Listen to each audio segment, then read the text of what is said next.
అంట మనకు ఇది చూడండి ఐ ఉయ్ యు ఇంకా దే వీటికి మాత్రం మారదని తెలుసుకున్నాం.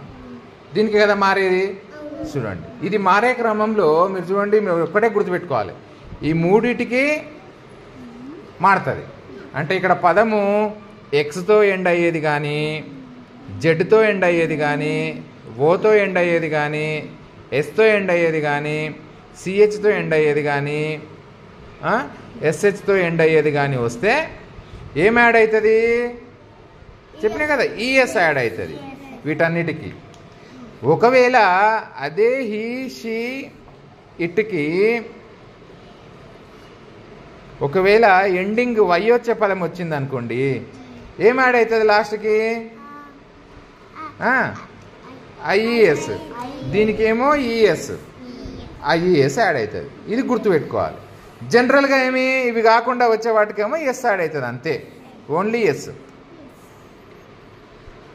అర్థమవుతుందా?